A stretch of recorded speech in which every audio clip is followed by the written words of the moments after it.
Hello everyone, I am Tacit and welcome to the Gems of War stream. So today, we are going to be going and mostly going over raids. We got ourselves the Zhul'kari raid event as of today for the rest of this weekend, today, tomorrow, and Sunday, as far as when we'll be running through.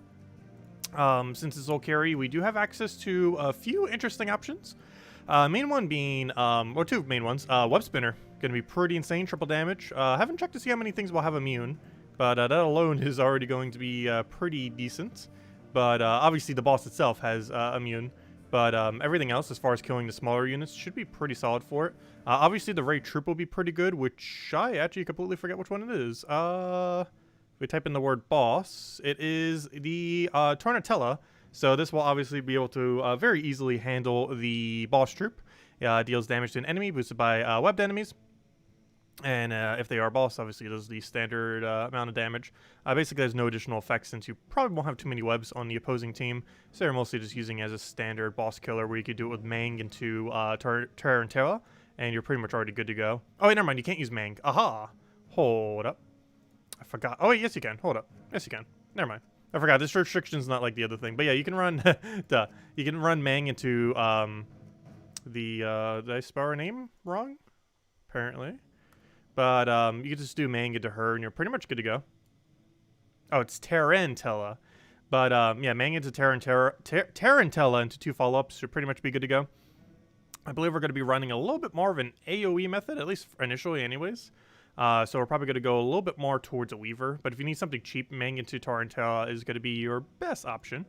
But let's start with Weaver. See what we can do some Weaver. Oh, we don't have 2 Weavers. Oh, sadness. Can I feed it with Giant Spider? Is it worth feeding it with Giant Spider? There's a lot of purple. We could do Archmages with it. I think it's worth it. So I'm going to go Archmages class. Use like Black Manacle to Weaver or something. That or just double cast Weaver. But for the super early battles, I'm pretty sure we could just Black Manacle kill it. And then switch to some kind of real weapon. Pretty sure we could just go down that route for super early battles. We do this, we switch to Archmages, which we already are. And then the only other thing we need is maybe another spider? What else has mana accumulation that isn't useless in this kingdom? The reason I say another spider is it does have purple link. So obviously that gets us more purple. It's not necessarily because we're going to cast a second spider. It's more so because of the link on it. We could just let him naturally get up off of enchant as well if we really want to. And then we switch our banner into something really heavily into purple. Like purple. Oh, we kind of want a +2 for spider though, but oh well. Maybe once we change our banner a little bit later we can. I'll just go with something like that and it should be good for the very early battles. And then we just go from there. Oh yeah, I didn't buy my thingies yet. Our team should save, but just in case it doesn't, let me go copy it. And then we'll go change our thing. Or buy our things, I should say. You should only need tier 3. You also get the weapon there, which I actually forgot. You don't have to spend 500 gems. And even if you did buy the tier 4, I think it's like 410 gems. But it actually only costs 210 gems to get this weapon, so definitely make sure to do so. It's basically it's a standard double converting weapon. A lot of these exist obviously within the game. It just deals damage to an enemy, boosted by Zhul'kari allies, and then it creates a mix of green and purple, which are both extremely good Zhul'kari colors to be creating for each Zhul'kari ally. And it is a brown-yellow with 14 mana cost. Pretty standard weapon. I don't think it has any kind of special effects. It might. Let me go double check. If it has an extra turn, it could actually be really good, but I highly doubt they gave it to it. Let's go check it real quick. See if this weapon is completely useless or not. Though regardless, you can kind of incorporate it if you want to. However, you have to use Orb Weaver to get the full effect. Otherwise, you won't get the full effect off of it. Which means you can't half mana start your Orb Weaver if you do that, because the other option is not a Zhul'kari. The 50% elf mana start is, I forget where it's from, but it's not Zhul'kari. Okay. Anyways, what was I looking for? I'm looking for the new weapon. So let's go see what this thing has. Last I recall, it didn't have anything good. It was just a bunch of knick-knack stuff like a lot of weapons have. There it is. Yeah, that was the main thing. The Leaf Storm was the main thing. Everything else was useless on it. It had 5 Scatter, which is basically 0, though it does remove Barrier on everything at least, if nothing else, assuming it hits at least 1 on each. Poison the first enemy, and then gain some life. So yeah, really the only thing you're getting as a benefit is the Green Storm, which isn't horrible. But it's also not exceptionally good. but it is an option nonetheless. And definitely make sure to get it. For 210 gems is super cheap. And apparently they're trying to sell deeds for way too much money. And our adventure board is horrible today too. I was looking at this earlier. It's like, oh, disappointment. We got 10 gems, but aside from that, everything else is horrific on it. And my offers are also bad, so I didn't get anything today. Hopefully we'll get lucky off of raids at least, as far as our drops. So we won't be able to get all the drops today. But anyways, let's start getting into raids. We should be all set up now. I don't think we need to change a single other thing. We're mostly just looking at the weapon. Anyways, let me go make chat bigger so I can say hello to you guys. Let's see. Hello, Stardust. Hello, Delta. Hello, Elite Gaming. Hello, Isabel. Hello, Tyrion. And hello, everyone else. Welcome, welcome, welcome. How was your Vault weekend? Oh, never mind. That was for Isabel. I was going to say, our Vault weekend was amazing.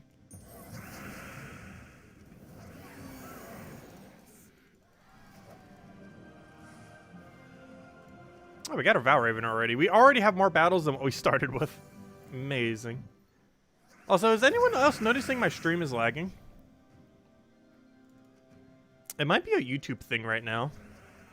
Because I know during the Pokemon Presents thing that they were doing today, a lot of people were mentioning that there was lag on it. Like, at first I thought it was just me. But, like, literally everyone in chat, whenever it lagged, was like, lag! So it might just be a YouTube issue right now. Let me know if you're noticing any lag anywheres. It might be YouTube side, though, this time. Let's see. Let's take that for now.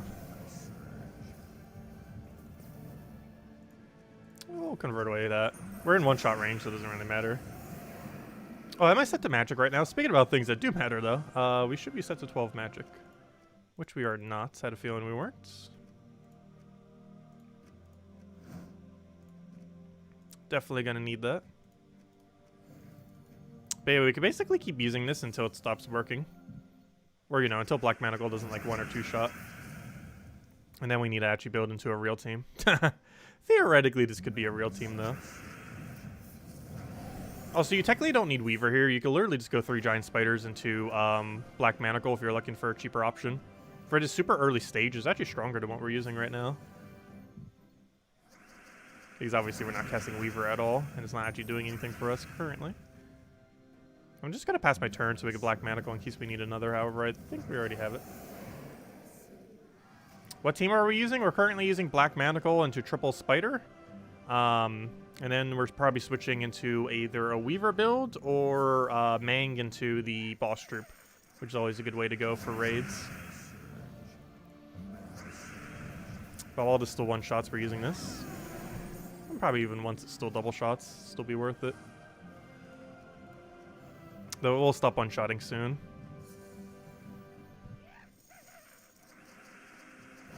Not yet. Valraven's already dead. Before I could even trigger its little thingy. It's like, up, dead. I wonder if you actually could kill before traits with that. I didn't think about that. Because if there's enough traits in play, the skull might actually move quick enough to kill. I know there used to be instances like that. I thought in the current state of the game there wasn't any, though. I wonder if that is possible. If you had enough traits stacked on your team, if you could actually kill with the explosions before the thing. Probably not. No, it actually happens after the fact. So it kind of just looked like it happened before, but no, never mind. It's actually after. It's still impossible to do. That was really funny when it used to be possible. Oh, they're already starting to live, kind of. He lived, but also didn't live. He didn't die to Black Manacle, but he also just died immediately after.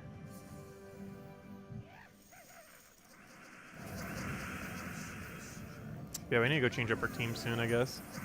But this isn't too big a deal. Black Manacle kills everything but Zugaf now. Which is kind of fine, because he's still in one-shot range after.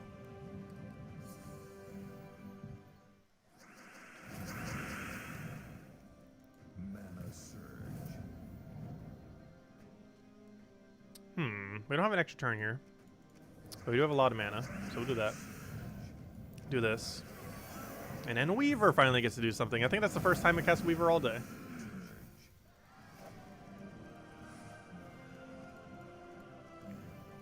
It's definitely not required for this premise, though. I just had it there for that exact reason. But you can easily just double Black Manacle or take a Skull follow-up. And right here we'll have to go to double Black Manacle route.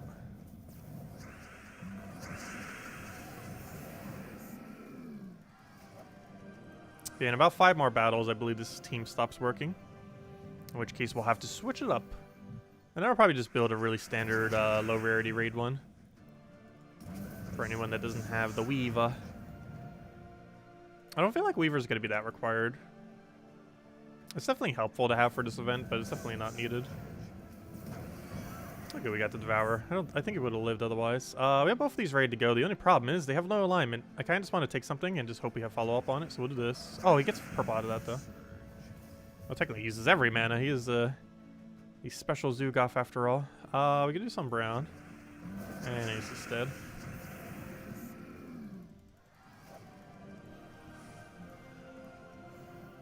So hello, Logic Slayer. Welcome. And hello, Rubio. If I didn't already say hi, welcome, welcome. Do we have a good cascade here? Not really. Not that I can see. So let's take that for now. Get a bunch of mana. Oh, we got extra turn off of Sky. Nice. So we did that. Unfortunately, 1 mana short on Giant Spider, which means I have to go take mana just to go get it rolling. We'll take a Weaver here. If we have it, might as well use it. And we throw that down. You know what? This might actually be able to go all the way. What banner are we currently using? We're using a +2 purple, +1 green. Normally you'd want a +2 your Giant Spider, however I'm just committing all in on purple. But if you do want a +2 your Spider, it'd be a +2 green, +1 purple, whatever the minus is. Hopefully that's not a bad minus. But I went the all-in purple route. We're also using Archmages, so we have +3 purple as well. Though Archmages is an extremely untanky hero class, so for later battles it's a little concerning. But we're not at the later battles yet, so it doesn't matter as much.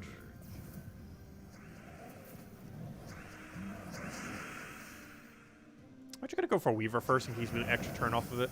Because Black Manacles has not a 0% chance extra turn, but a very low % chance compared to a Weaver getting a kill and doing explosions.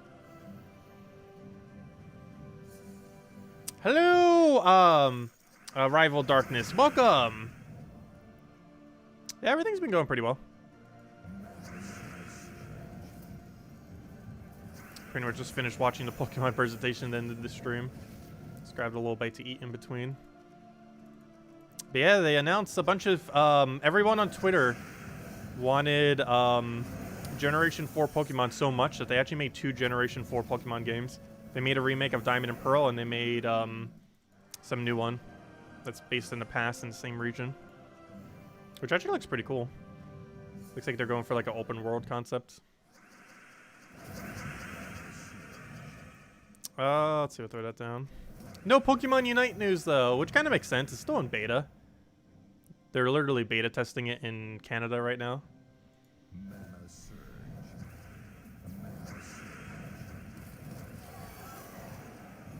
was hoping we'd get an official date on it, but nope.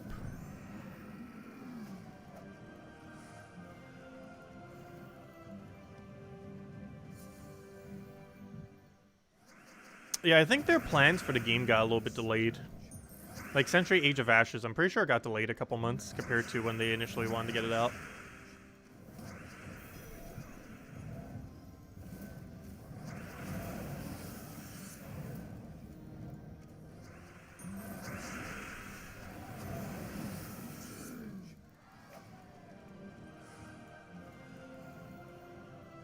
So hello, Ian Wright. Welcome. If anyone has any questions or anyone want me to go over, let me know. We're mostly obviously going to be doing raids, and after raids, we'll probably just farm a little bit. We'll have a redeem code after we finish out raids.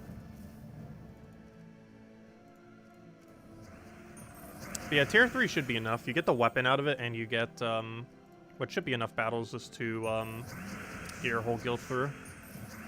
As long as everyone does their battles across the weekend in your guild.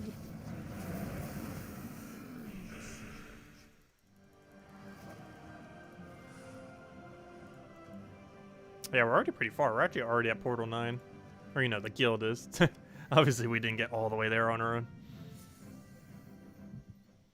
Well, if I had to guess, I'm pretty sure Isabel carried us in, like, top 10 already.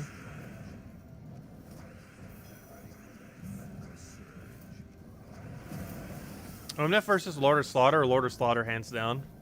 It's not even close.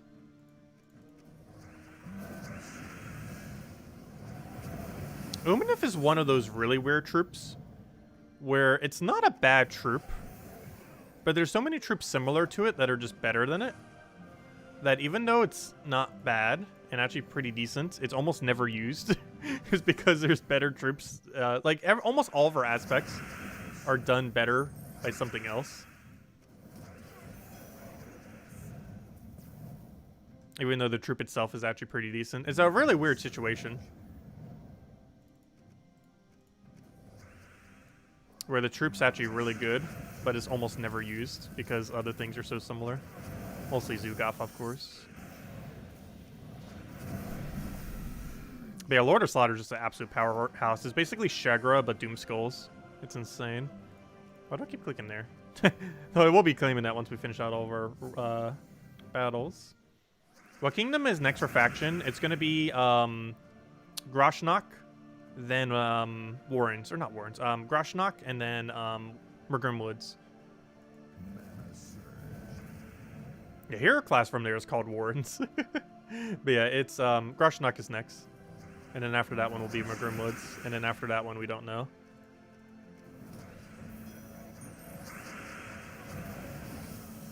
But we might know the third one in a couple weeks. We should be getting a patch pretty soon. Hopefully before Season 4. Though no official date yet. Yeah, I would expect within the next week or two we should have a Gems of War update. What exactly they're doing for it, who knows? We should have one pretty soon. We haven't had a major update all year yet. We had like a little mini update at the beginning of the year, but it was nearly non-existent.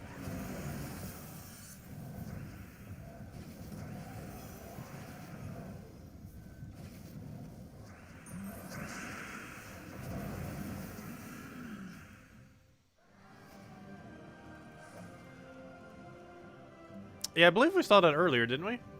That Rope Dart was in May. But yeah, after like a year and a half, it's finally coming back to the game.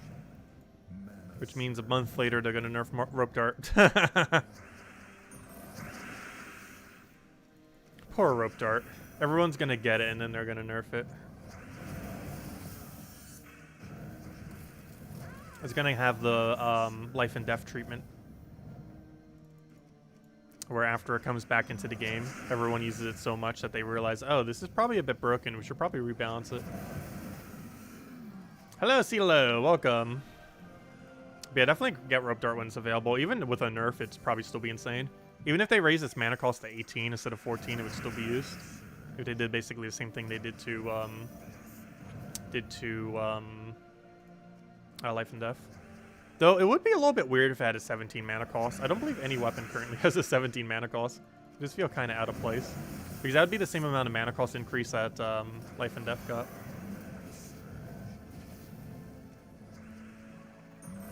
Oh, so are we about to run this team the entire way? We theoretically could. There's nothing wrong with running this team the entire time if we truly wanted to. Once we got super deep, we might want to switch into Meng, though. Just because we'd want to have barrier on Brown.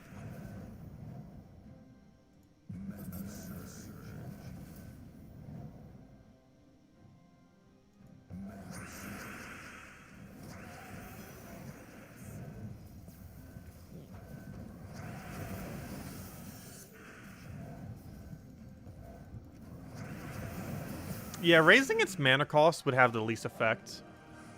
The highest effect would be removing the extra turn. However, I highly doubt they would do something that drastic to it. If they just raised the mana cost a little bit, it would still function the same. It would just be slightly less broken. Kind of like how Life and Death is. Like, it's still just as broken as it's always been, but it's like one turn later as far as when it gets its cast off. Oh, so that doesn't actually kill anyone, does it? Okay, that's bad. We might actually switch to a real team soon. Black Manacles and the Weaver no longer kills. So that might have been because it was a wall there. The wall has really high durability. It's not enough to kill, is it? It is not. That is, though.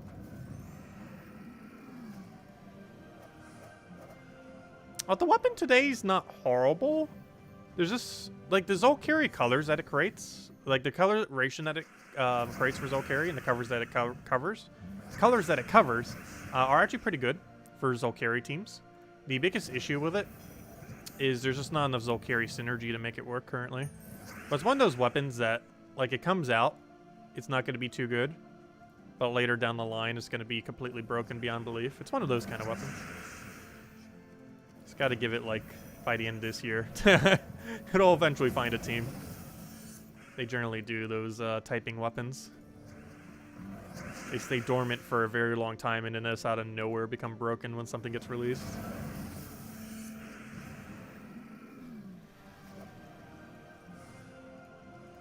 Looks like we have 4 battles left. Should hopefully get a Valraven within these 2. Oh, there it is. Got it already. That was quick. Still need to get the other guy up. We'll do that. Get the other thing going.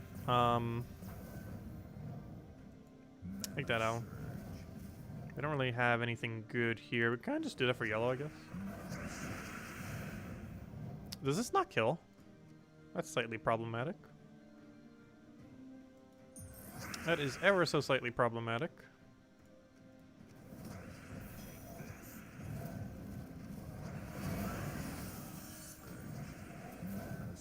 Zugov, stop trying to win. Oh no. Gotta do that again. Okay, man, no, he's dead. Actually, it would have been better to Black Manacle there so we didn't have to waste time from the explosion. Not too big a deal, though.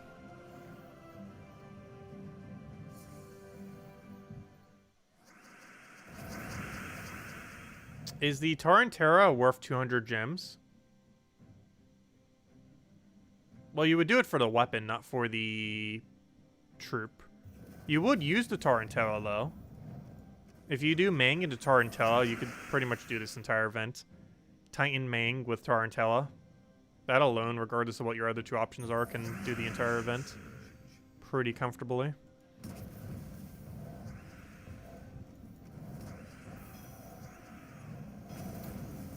Okay, this team is starting to get a little clunky. We should probably switch.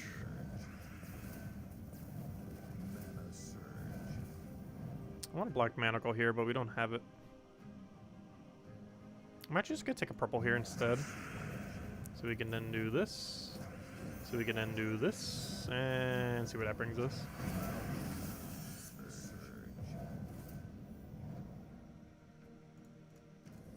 Right away to yellow. And he's dead.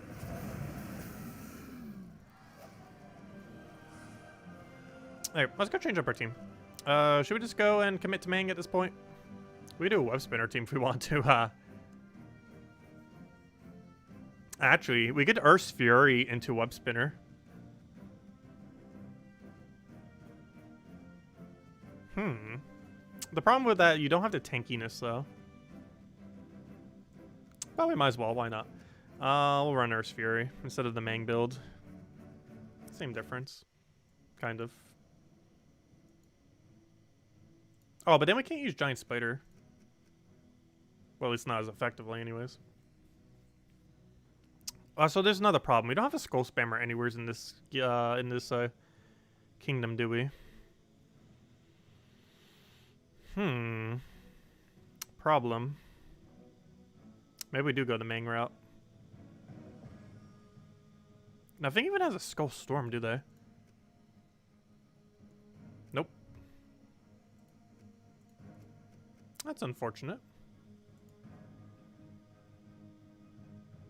Maybe we do just go to Mang route. Keep it simple. So go this. All the cheap options. Go with Mang. Go with Giant Spider. And go with one other option that isn't horrible. Ideally a purple one.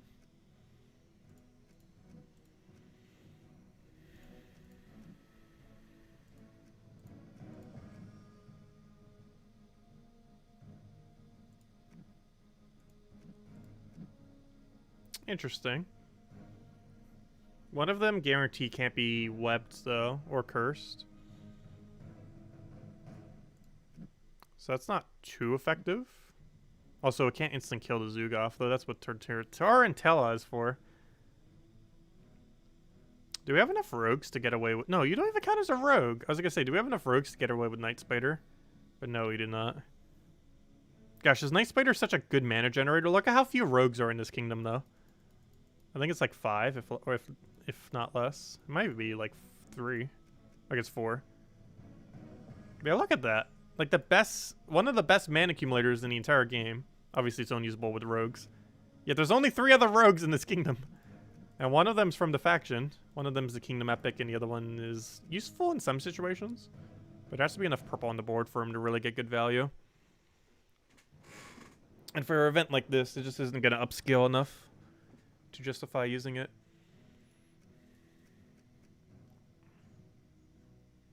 We need another purple, though. I almost just feel like putting in another one of her. We could put in a mana drain. A lot of these other things just do too little in this game mode to bother using. Tyri we could use for mana accumulation and moving the board. We can actually kind of use her as a skull spammer, not in the sense that she spams skulls, but she sets up the board so we can skull. So I guess we'll do it like that. Also, this team is ultra cheap. This is literally, I think, the cheapest team you could do that could viably get this event done. We just got to go change our banner into... I kind of want +2 green. But we also need the brown for Mang. Is there any way we could do both? Does Titan have a link to brown? I believe he does, doesn't he? Oh, I got a minus red, though. Oh. There's not a different +2 green banner. Very unfortunate. But, what I could just do is use Titan. But instead of Enrage or anything, we could use a +1 brown. Oh, no, that seems so clunky, though. Because then we won't have Enrage. Which we might need on some instances. What was that +2/+2 banner again? Minus purple. Though, does minus purple even matter? Giant Spider has +1 purple, so it kind of neutralizes itself out. We'll do it that way. Might seem a little bit weird not having into brown, but we still have a +2 for Mang, and that's the main thing that matters. And now we change the Titan with Enrage. And we should be good to go. Oh, it's already set. Perfect. Alright, let's roll with this. So, this is the cheapest team you could possibly build. Mang as Titan. Tarantella, Giant Spider, Tyri. Tyri you get for free from completing out Zhul'kari. Giant Giant Spider's a ultra rare.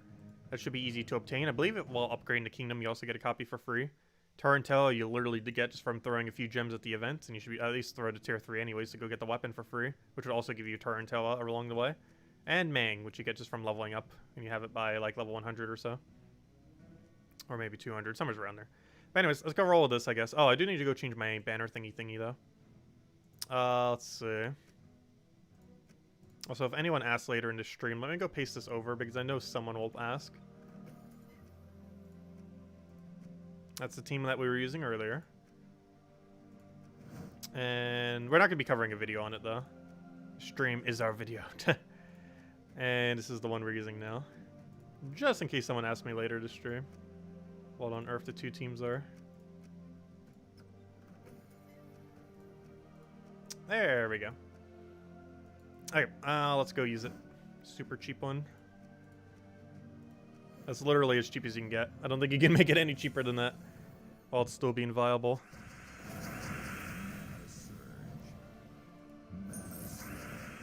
So you throw a Mang at the raid boss. You throw this at an extra turn purple, ideally. That's good enough. This auto kills the boss. And now the very unfortunate part of trying to get the skulls. It's going to be a little bit annoying this time around just because we don't have any skull spammer for this kingdom. Which makes it kind of clunky to try to get skulls when you can't spawn skulls.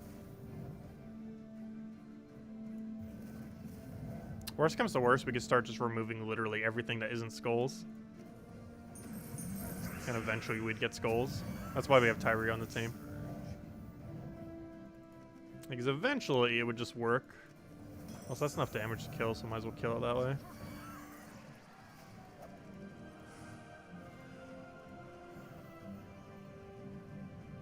Oh, if we don't get a Valraven here, this is our final battle too. Oh, nope, we got 2 more. Nice. Assuming it doesn't escape. Haha. Oh, Skull. I can't take it yet until I use Mang. Alright, I'm gonna take yellow just in case. So then again, it's blocked on yellow. I don't actually need to be too worried about it yet. Now let's kill the raid boss. Now we find ourselves some mana or Skull.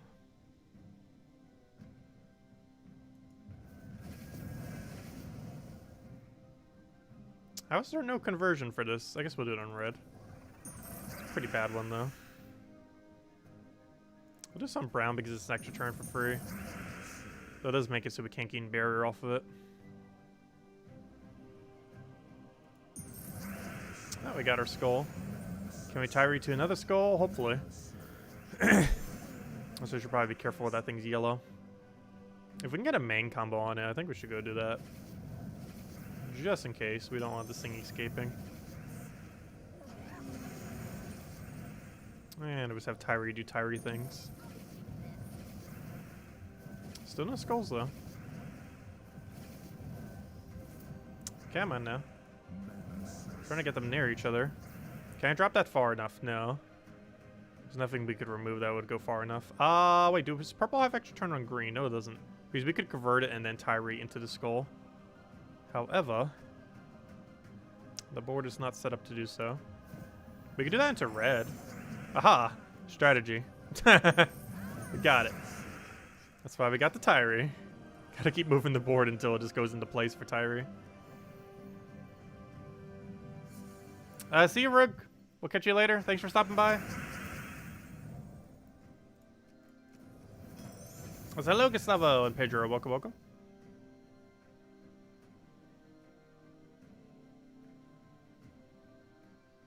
Let's see.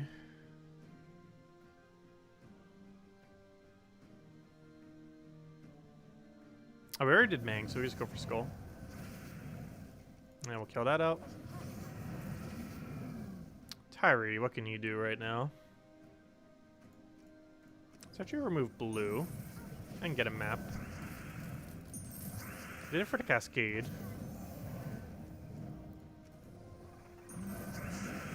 And now we just win. Yeah, we gotta keep using Tyree and Giant Spider basically just to form the board to get us Skulls. Because the only Skulls we have is what falls from Sky. So we just have to control the board in a way that will allow us to use whatever Skulls we do have on the board as actual Skulls connected. Yeah, we're gonna take a brown just to get Mang.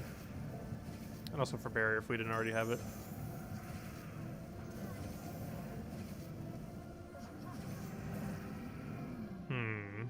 I ideally want an extra turn with this anytime we do it. I'm actually very tempted just to throw it out on Sky over there. No, it wouldn't have given us a Skull. Good thing I didn't, because we kind of need those purples on the board. Was maybe worth converting it, though. But it would have gotten unlucky.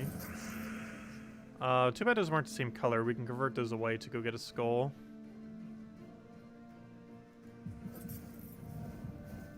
Okay. How about now? Oh, still nothing. I guess we can do it on green, and that gives us Giant Spider and Tyree to go use. Except, unfortunately, also gives them a Skull. Get rid of blue. And there's a Skull. And there we go. That's as far as we can go. Until tomorrow. We still got a decent amount of loot along the way. Up to this point.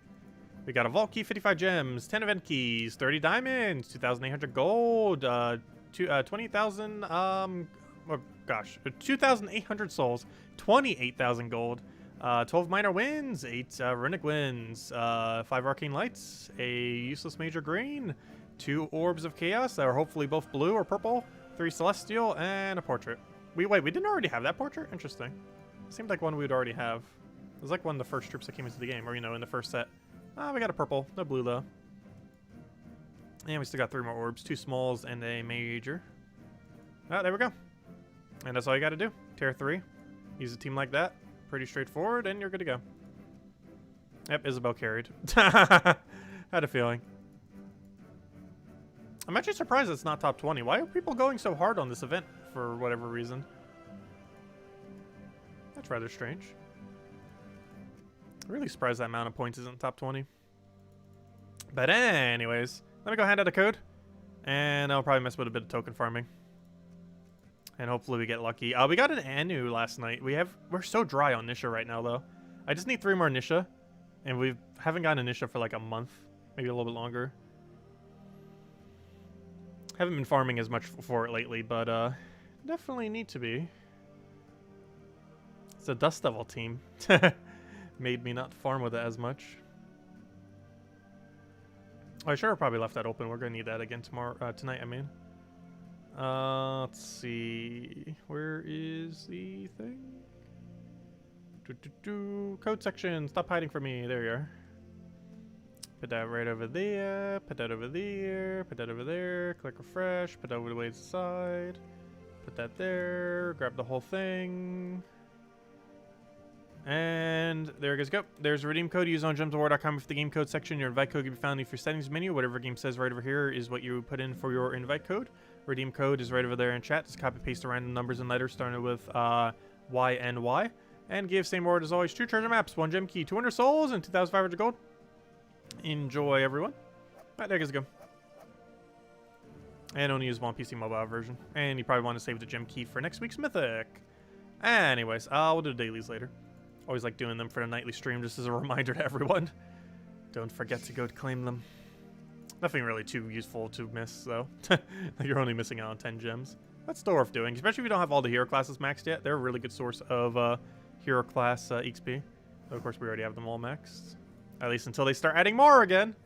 Oh gosh, it's going to be a nightmare. Imagine when they start adding new hero classes and they do so like every 2 or 3 months again, because we get a new kingdom about approximately that range of time.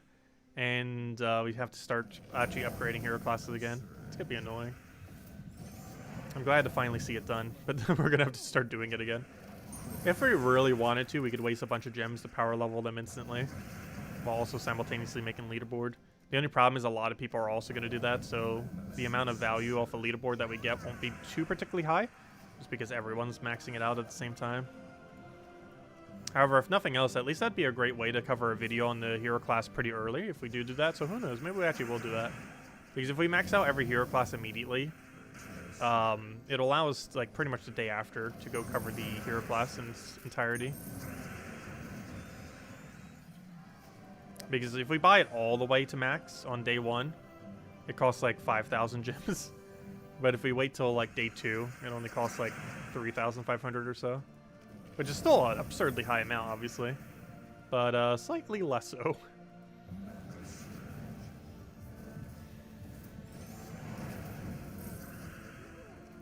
We'll see. We might auto-max them. It's just really expensive to auto-max a hero class.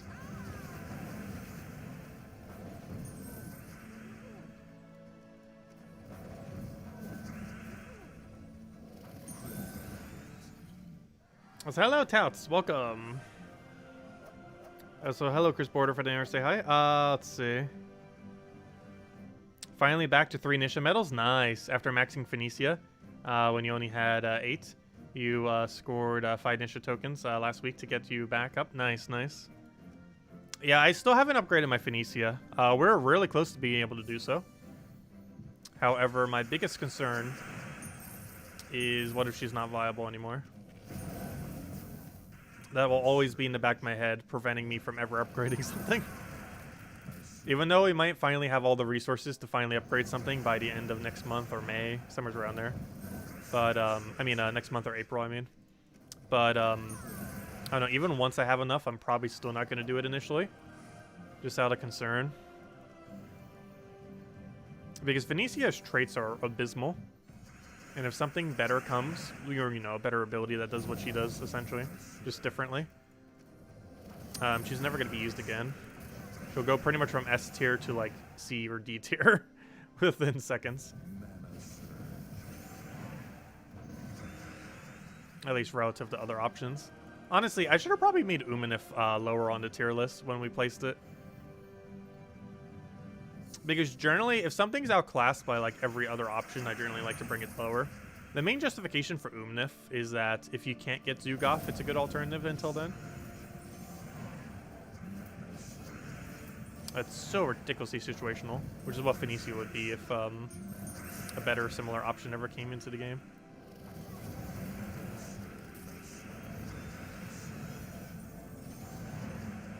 Where obviously it's still just as strong as it's always been, but it would never be used compared to other options. Oh, nice, double Rainia. Not exactly what we're looking for, but still good drop. Let's see a bunch more of those. One can hope. Oh, why'd I do that? Why on earth did I think that would connect? That was very far from doing so. Oh, he just denied my purple. At this point, I might as well just try for another skull, and he literally just hands it to us.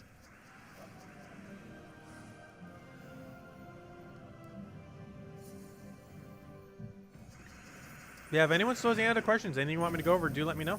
I'll make sure to do so. Oh, so I should probably go double paste the 2 teams into chat. Let me go open up the stream. We'll do it after this battle. No one's asked yet, but people will ask. And even if people aren't asking, they're probably curious what they are, since we already finished it. Let me go do that right now.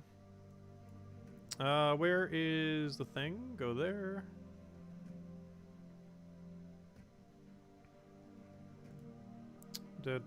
Where's my stream? Where is my stream? There it is. We'll leave a like on it. Oh no, it's playing an ad. I can't pause it. There we go.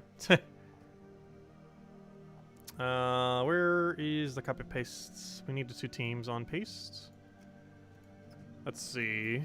We'll name this one Raid Cheap.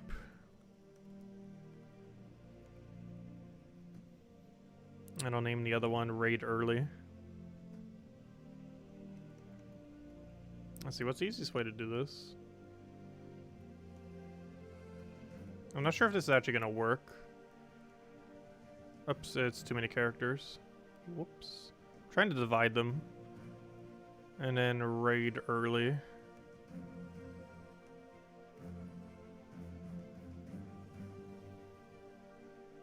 I wish you could indent in YouTube chat. You actually cannot. Even if you do like a shift enter, it just does enter. Okay. I think that's divided enough. It might look a little weird. But there's no good way of doing it on YouTube from what I'm aware of. Unless there's a function I do not know of. Let's see how that looks. Oh, I didn't do it properly. I did a bunch of spaces and everything and it just condensed it all. Oh, well, good enough. It's still probably divided enough. Let's see what it looks like pinned on the other computer. It's still kind of weird, but people get the point. Both the teams are there. People will figure it out. But I was putting a bunch of spaces there and doing those just so it would divide it, but all the spaces got deleted and it just condensed it into just a couple random bars in between. But both the teams are there. There you guys go. There are 2 raid teams we used today. Okay, and I'll just keep farming. Also, the very first one is usable the entire time. Even though it's a cheaper one, it's actually upscales through the entire event.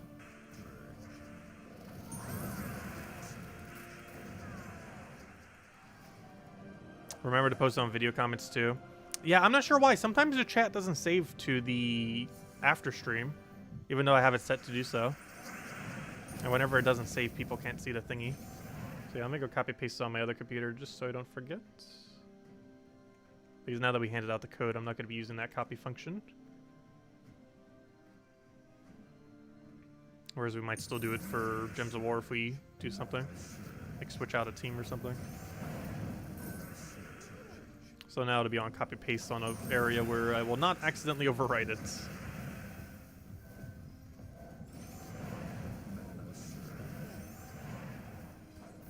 Did that really just completely miss? There's so many reds created and on the board and still somehow managed to miss.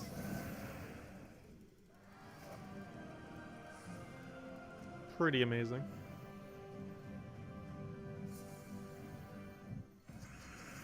Yeah, I keep saying we haven't been token farming much lately. However, this week we've been getting a lot of token farming in. I haven't even used the Dust Devil team at all this week. Any bit of farming I've been doing this week has all been with the Zhul'kari build that we're using right now. Mostly make up for a little bit of lost time since we have been using Dust Devil so much. Dust Devil is so much smoother to use though, because obviously it's exceedingly straightforward what you have to do each battle. No, we still gotta get tokens grinded. The tokens and deeds, like the two main endgame resources in this game these days. Unless they add another. Tokens you need to upgrade everything. And deeds you need to upgrade kingdoms. And I say tokens are upgraded to do everything because you need them for kingdom upgrades as well. You know, the star upgrades rather than the level upgrade. So even though initially it kind of just seems like you need them for troops, you do eventually need bronze levels, then silver levels, then gold levels. We're still a bit away from that. Like, we're somewhat getting to the point where we're going to need 5 bronze levels per kingdom. However, that is exceedingly easy to do. That can actually be done in, like, 10 minutes per kingdom or so. Or maybe a little bit longer than that. But it doesn't take that much at all. Because bronze level just means getting the first level on 5 of them. So if you just use a guard, or, you know, the lowest 3, a common, rare, and ultra rare metal on 5 low rarity troops within the kingdom, you would already get it done. So you technically only need 5 metals to do it per kingdom. What's going to start getting harder is once you start needing silver and gold for all the kingdoms. I forget exactly when, but you eventually need 15 gold and 20 gold. I believe 15 gold is at 26 or 27, probably 27. And 20 gold is definitely 100% at 30, which we're ages from. we're like 3 years away from that probably. At current rate of progression in the game, possibly even longer.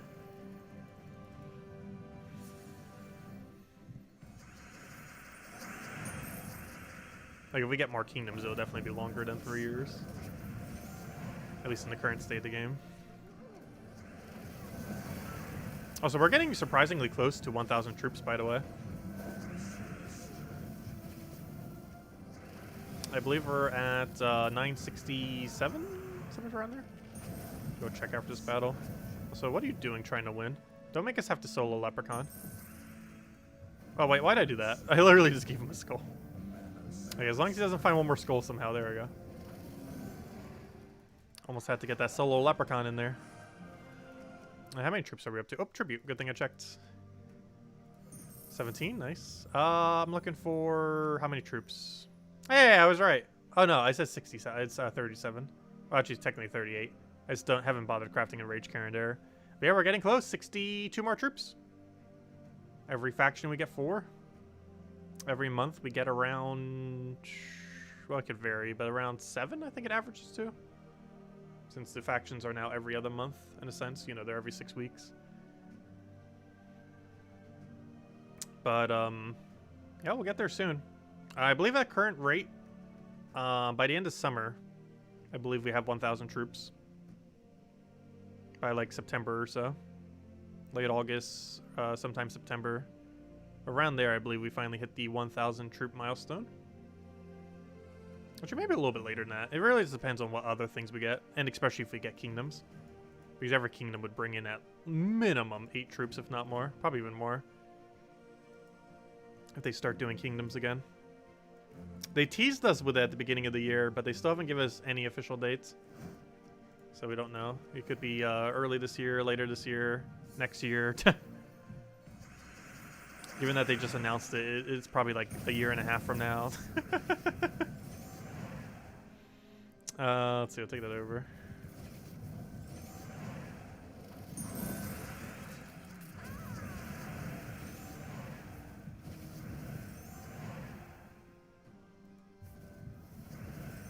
How do you redeem the code again? You go to gemsofwar.com for the game code section, or click that link that's next to the code. And then you put in your invite code, which is found underneath your settings menu, and then the redeem code is what we have in chat. It's only usable on PC mobile version, though. If you play on any of the console versions, you can't use it. Also, it might be used up by now. It might still be good, though. I don't know. Has anyone checked the code recently? It was handed out recently enough that it's probably not dead yet, but probably will be very soon.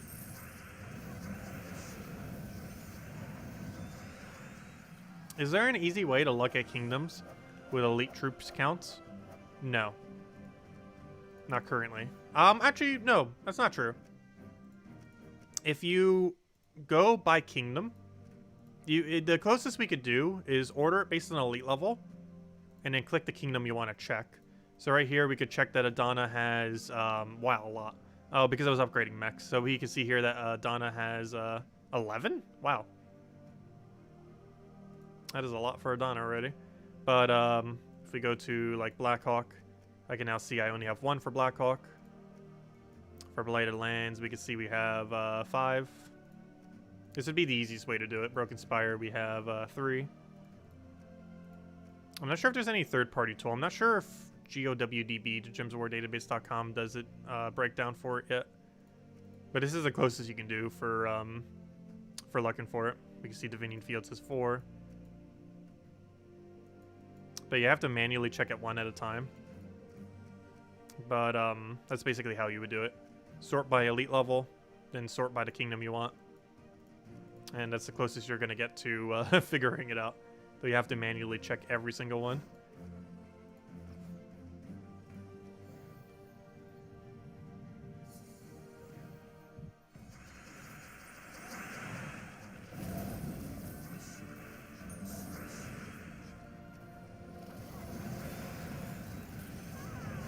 I did not realize I had 11 troops upgraded for Adana. That's a lot.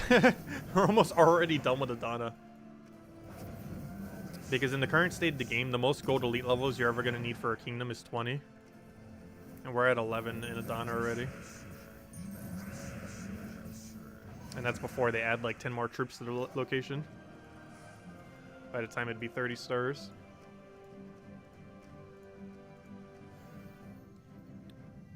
Some of which will obviously be low rarities. That'll be easy to upgrade. That's probably one of the reasons why we have so many upgrades. Well, that and because we were upgrading a bunch of mech troops, and obviously that place is almost entirely mechs. But a lot of things there are actually pretty low rarity. A lot of commons, rares, and ultra rares, which are obviously the easiest 3 to upgrade. Epics aren't too bad to upgrade, but a little bit harder. But rare commons and ultra rares are pretty much free to upgrade. Not literally, but you know, they're ridiculously easy compared to the other 3 rarities. Okay, we got Skull for Sky. Otherwise, that wouldn't have been a win yet.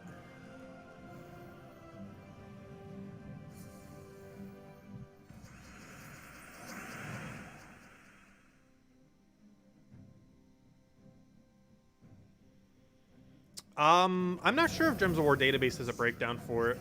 That's the only other thing I could think of, but I don't think it does. I know it has a lot of info, but I'm not sure it breaks down elite levels in that way. I haven't checked the website for a while, so it might. It's the only place I could think of that might have a sort for it that would actually be pretty decent. It's GOWDB.com.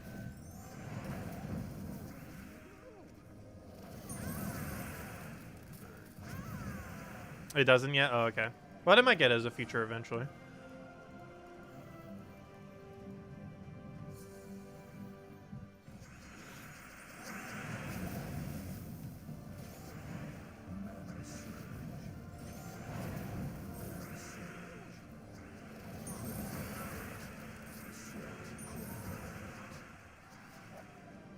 Honestly, the devs should be funding what's her name to go develop that website more. The website was literally made in response to the devs not even updating their own website of a part that they had on it that they eventually just completely removed from their website because the community ended up making a better one. But yeah, one single person pretty much made a website better than what the Gems of War thing had for trying to show all the troops and everything. To the point that the devs just gave up and even trying, and it's like, oh yeah, that thing just exists. There's a lot of features that could be added to it. Obviously the person developing it is just doing it in their own time. I'm not sure if it's even still being developed at all. I personally haven't used it for a while. Mostly because Terran's World covers most of the things you would need to know more often than not. But it still has a few unique tools. The most useful one, oddly enough, being the calendar. of the timeline for the entire game.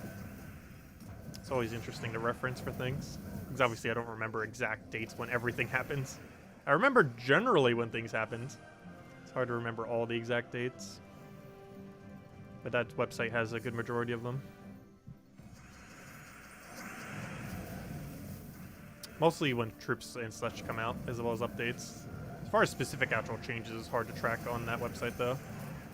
Like, to track when a troop got nerfed or buffed at every single instance. It's hard to track through that timeline. But most other things are pretty easy to track through it.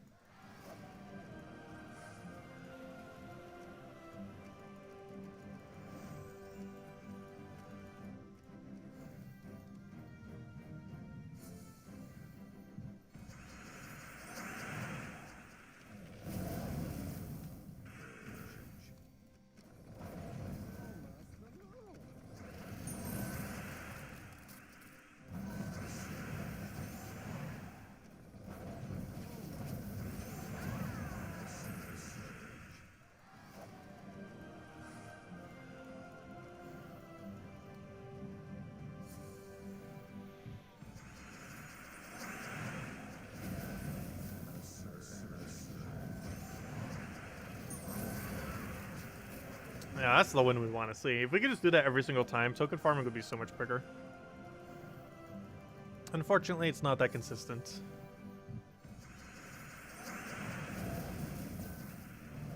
I wonder if we ever will have a quick kill Explore 12 team that consistent. Curious to see what will happen when the meta finally shifts for this. Like, what on earth it would actually be that would be quicker than Zhul'kari. It would need like a really beefy full AoE option that can actually loop a bit. That's quicker than Truffle's AoE. Because Truffle can be ran for Explore 12, but the issue is his damage output relative to how much damage you have to do is relatively low. To the point that it takes more time than killing them out with one-shot skulls. Or instant kills. Because the stats are too high. As more magic comes into the game, Truffle and other similar options might become a little bit more viable, to the point where a full AoE will eventually be used for Explore 12 as well. But currently the stat difference is large enough relative to damage output that I'll use instant kills instead.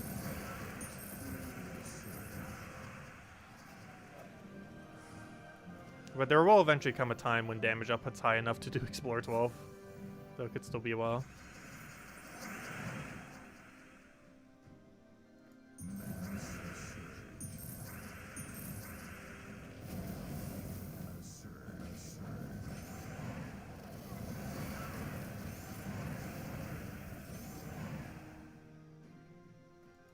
Was it updated literally today? Though that could have been an auto update from it looking at the files within the game. Because there's definitely some amount of auto updating that it does based on that.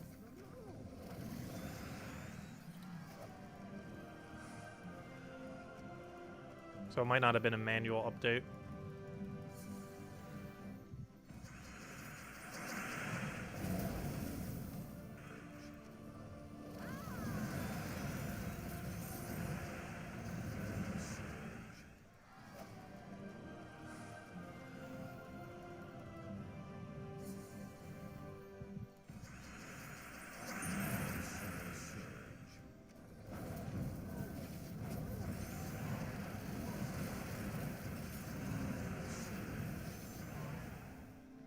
Oh, we don't have a win. I wanted one more skull. Okay, there we go. Worst comes to worst, we had Zhul'kari ready. Oh, excuse me. Is this even caffeinated?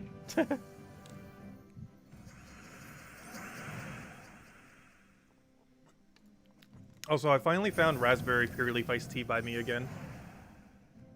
You would not believe how ridiculously hard it is to find raspberry flavor around this area. I'm not sure why it is. Like in New Jersey, it was like literally everywhere, in every store. But for whatever reason, in my location, it is near impossible to find it in raspberry. Almost no store carries it.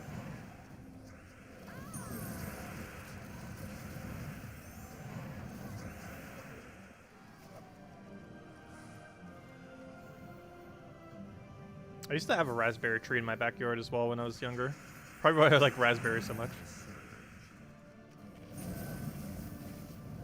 I chose a blackberry, but same difference. They're both the same typing of berry.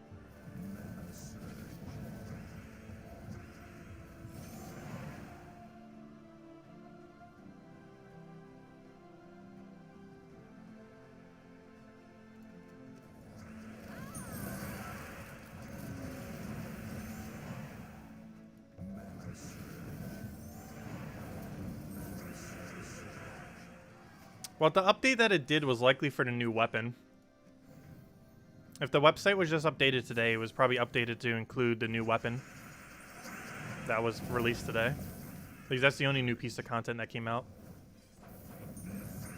So that's likely all that that update meant for that website. Was it just updated the info so it has the weapon included? Because unlike Terran's World, Gems of War database doesn't post things ahead of time. It waits until it's actually released before it gets updated on the website.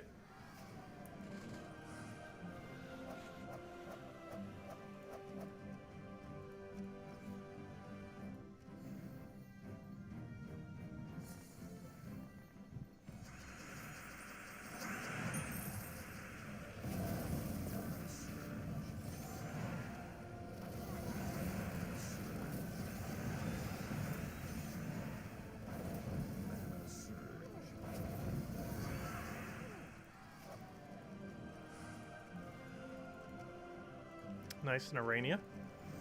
Still no Anners and Nishes today, though. Though we're getting a pretty hefty amount of Aranias, if nothing else. Also, I really hope they buff Arania next patch. It needs to be at least 6 attack. Even then, it's going to almost never be used unless you just need it for like an Iron Gut or something. Because Season's overall value would just be so much better, even if it was buffed to 6 attack. But I definitely have to do it just so it's not a inferior version of Seasons. It'll still be an inferior version of Seasons, but at least it will have a unique purpose that it could be used for, very nichely, on teams that you just really want the higher attack instead of the extra bit of durability with the attack.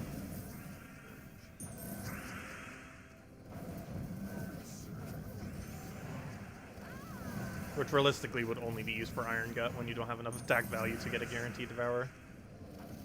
Can't think of a single other team that would really use it in the current state of the game, compared to just using Seasons instead. Because even in this team, we would still use Seasons even if Arania was buffed. Because we already have the damage output to one-shot, so we don't need more damage. We need more durability while still having that damage.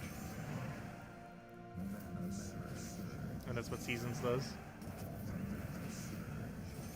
Because Seasons still has the full durability of going like 8 HP or 8 armor, while also having attack tacked onto it. The main reason why pure HP or pure armor is still occasionally used is because sometimes you need it for a boost ratio. Like obviously for something like Rowan, you use pure armor instead of Seasons because you get more damage output out of it from the armor increase.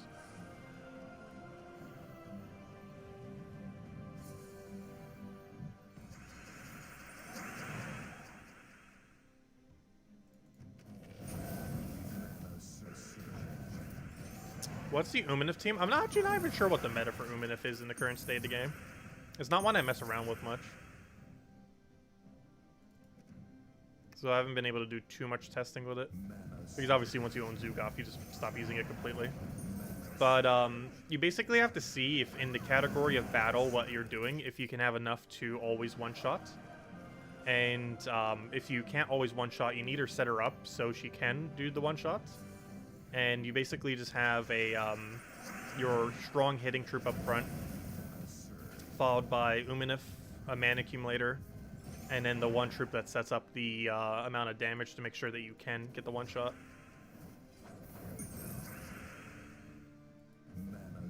Because in most situations, she doesn't naturally have the one shot without a buff.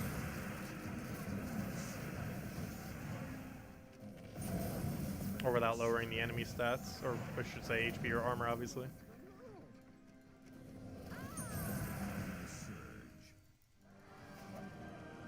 Because she plays a lot differently depending on if what you're doing, she has enough damage, or if she doesn't have enough damage.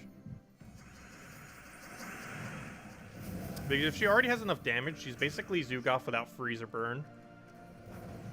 But if she doesn't have enough damage, you need to build around that in order to set her up into kill range. So there's no one team that works for her. Just because... Oh, good, we got an Anu. Just because she has 2 different conditions on how you would play her. Depending on the stats of your battle.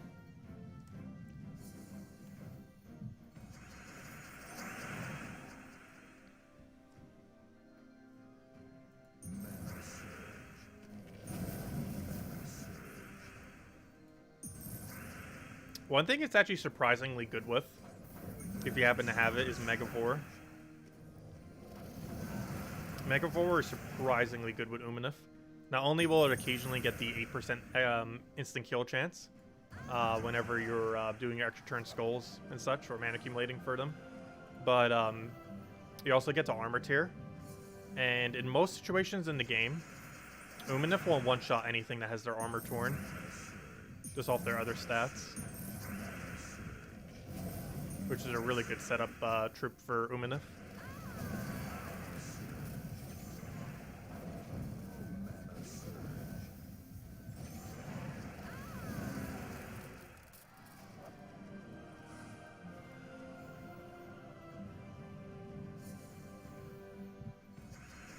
Hello, Janice. Hello, Assassin. Hello, Wildest Ship. Let's see. Now that Scouting Key has been nerfed, do you think it would be smarter to use Plunder and Pearl instead? I'm pretty sure Scouting Key still works for that instance, just because the extra turn attached to it. It's definitely a bit nerfed compared to the rate that it would be getting otherwise. But it still has the extra turn aspect. Obviously only when you get a kill, but you still end up getting kills enough if the extra turn aspect is still worth it. Because I believe it only takes 2 turns longer, if I'm not mistaken, to do it now. Which unfortunately is quite a bit of time, but it still works.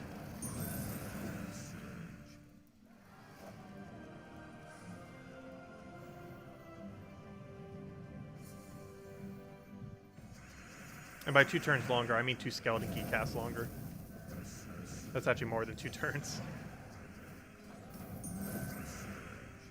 Let's see, I'll throw that down.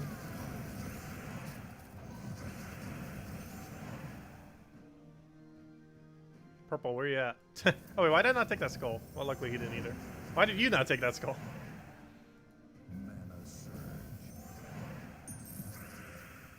Seriously, 1 purple mana, how hard could it possibly be? There we go. Or a random skull off a sky is perfectly fine.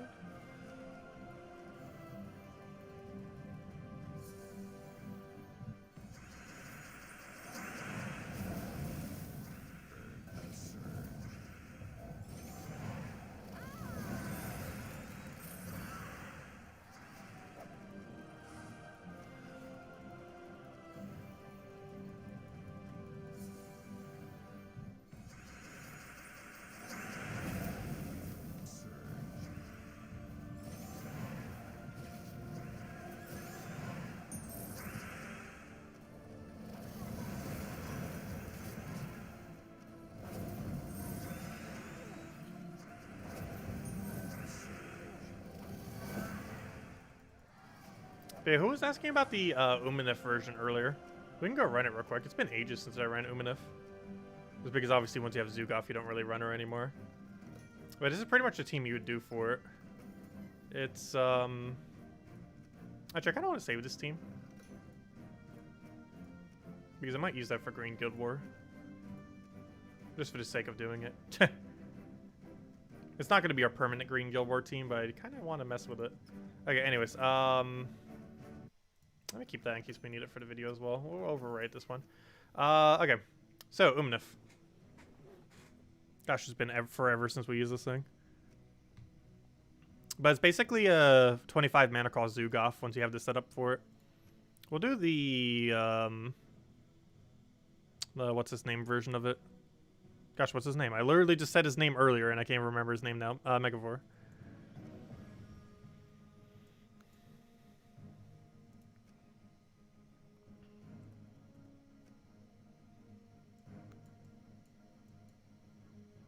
Actually, wouldn't Turtle be a bit better than Apothecary now? Turtle has a higher initial mana cost, but doesn't block green.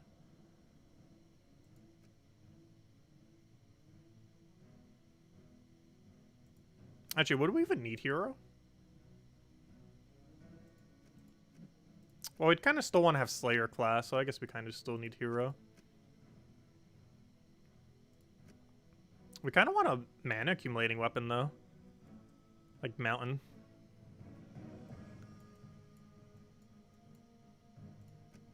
And you could either use like Titan or something for its quicker speed and durability. Or we can go down the one-shot route, which would be Slayer. Which we'll try initially. The other way is a lot safer, though. This way you would win quicker. And then we just set into like brown-blue. Or brown-green. Actually, brown-green theoretically would be a bit better. As long as the minus isn't bad. Oops, I did that wrong. Brown-green. Do we have a good minus for brown-green? No, we do not. Because I don't want to minus red. Okay, new plan. How about brown-blue? That one minus is purple, so we should be fine with that. Okay, let's roll with that then.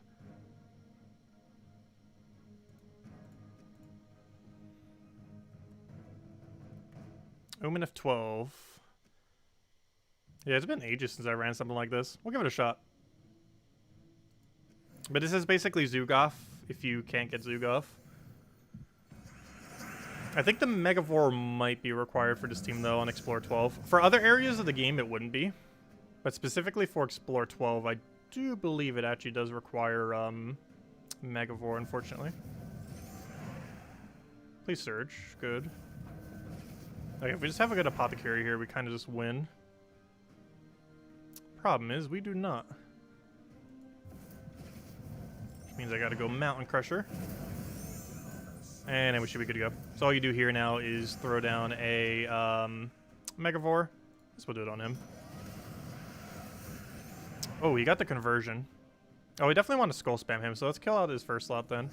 We'll do that. Skull Spam, boom, dead. And then you just do that again. Get Uminif back to full mana.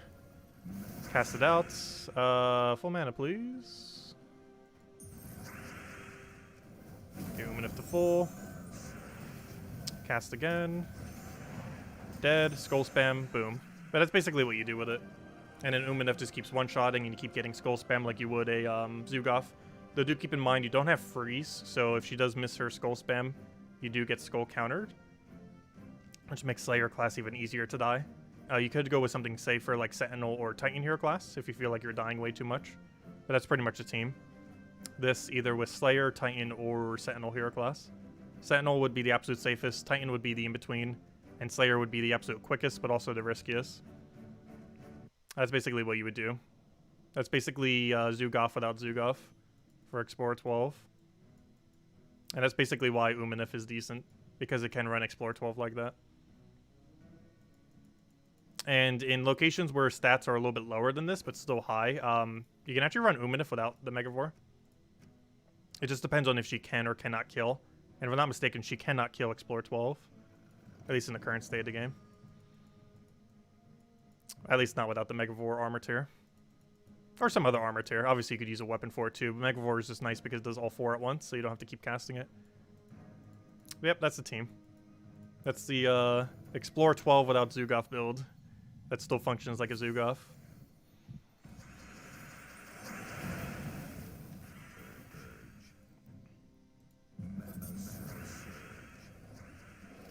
But once you own Zugaf, you basically never touch that team ever again.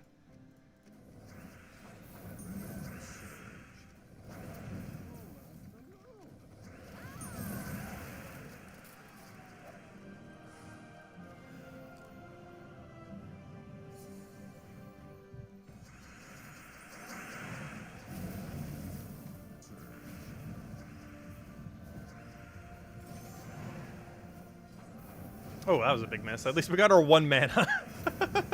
The 1 mana just brought him to full mana. Wonderful. His mana cost is that low. That a single mana brought him to full. Because Flamer does 1 mana to all allies. which is why it went up. It's actually one of the other reasons why Mountain Crusher's used for like the team we were just using. Mountain Crusher gives 2 mana to all brown allies, and you may have noticed with the previous team we were using 3 browns, and the only thing that wasn't brown was feeding us brown, the Apothecary. Oh, so you can also run KrissTigger instead of Apothecary. Main benefit of Apothecary, the obvious one is Cleanse, but it also has a 2 lower mana cost. The only downside to Apothecary is it doesn't tank that well, whereas KrissTigger has 50% score reduction.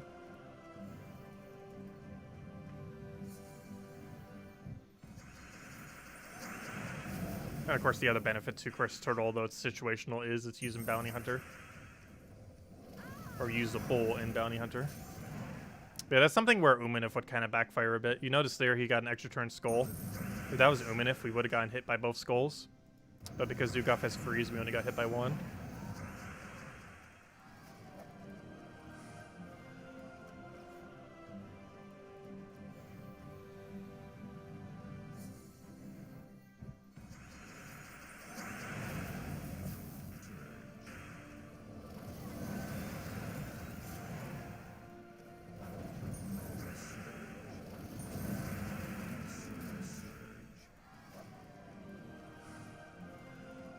Another Arania, gosh. Well, we got an Anu. We got like 10 Aranias. Where all the Nisha at?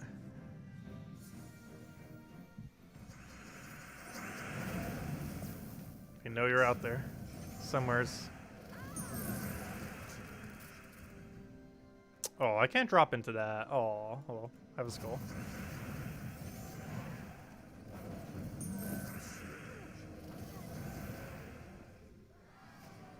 You've been thinking of crafting Megavore,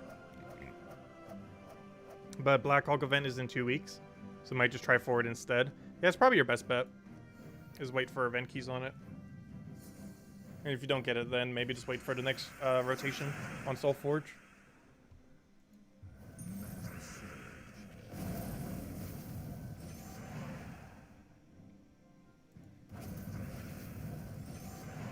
But yeah, Megavore is one of those things that seemed like it was going to be really strong because of the instant kill. But it was so ridiculously inconsistent that it wasn't used. Even with... Oh, I could have already won. Whoops. But, even with 2 of them, and yes, it does stack, it still feels like he never gets his extra kill. It's way too unpredictable to depend on as your win condition. There's one point when it was ran for, factions. But it only lasted for like a month or 2 until Iron Gut came into the game, and then it's like, oh yeah, Iron Gut's just the way to go. It lasted for like 2 months, and then Iron Gut was like, nope. One-shot everything, and gain infinite durability.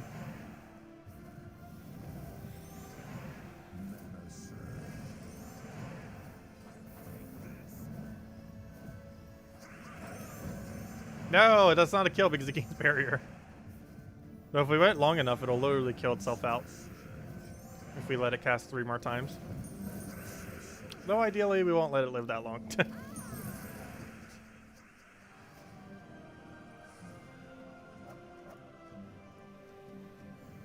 So we do get 3 trophies every single time we do one of these. But they are a bit time consuming. This is definitely not a max efficiency way to get trophies, that's for sure. It's not a horrible way of getting trophies. Obviously, the main thing is tokens. So we also get an okay rate of gold. I think it's like 200,000 or 300,000 gold per hour, which is pretty decent.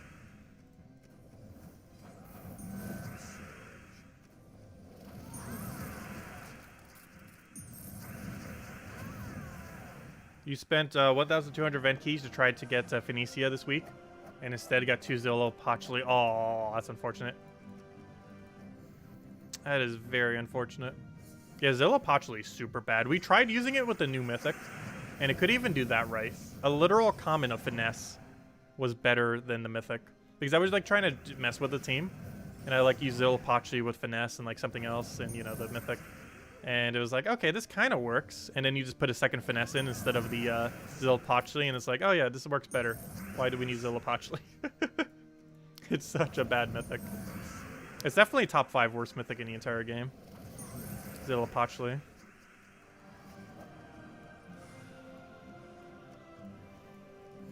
It's just all the color things that he does just does not synergize with much. And even on something where you think it might synergize, like, oh, we can infinite yellow and you get 7 extra or 12 extra damage every time we do a yellow match. Even that, it didn't even work better than a finesse. since Finesse gained 4 to all stats to our entire team per extra turn as well, which is gaining more value than 12 damage per yellow.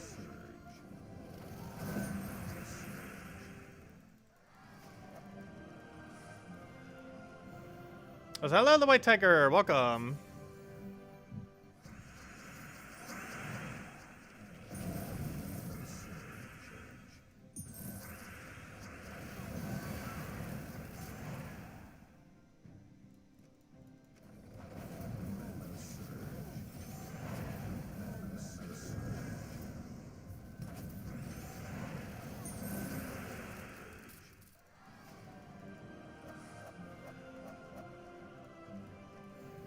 Yeah, event keys can be pretty brutal. You still need to open up pretty much the same amount of gem keys.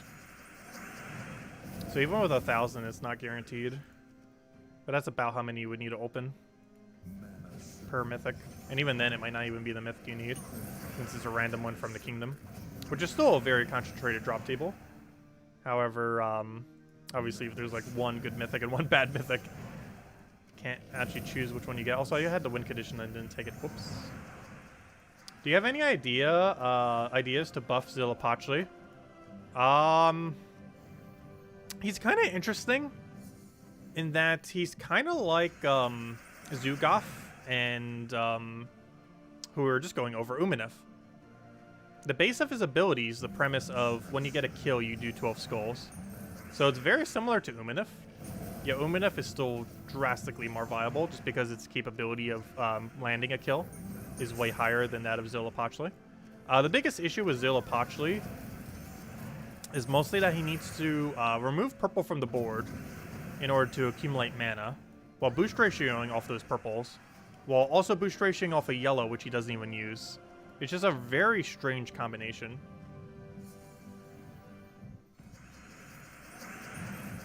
I kind of wish his final trait would boost ratio off of purple, but then it wouldn't synergize with things like the new mythic that just came out. I feel like he needs at least double boost ratio based on purple, if nothing else. Currently, I believe he has 1-to-1 based on how many purples are on the board. It needs to be at least 2 per purple. And I think he gets like double damage if there's a storm, which is kind of like Phoenicia, except it's only to a single target, which makes it kind of clunky, because Phoenicia does the same thing but to all targets, just without the skull spam, and with a different final trait. He's like a lot of good troops, while simultaneously being the worst possible variant of all of them. Yeah, he's kind of like Phoenicia, he's kind of like Uminif. Yeah, he's drastically worse than both. He has a Wolf Garrick problem, in that he struggles to get his final kill that he needs to do his good condition. Of course, that being the 12 skull spam that he does.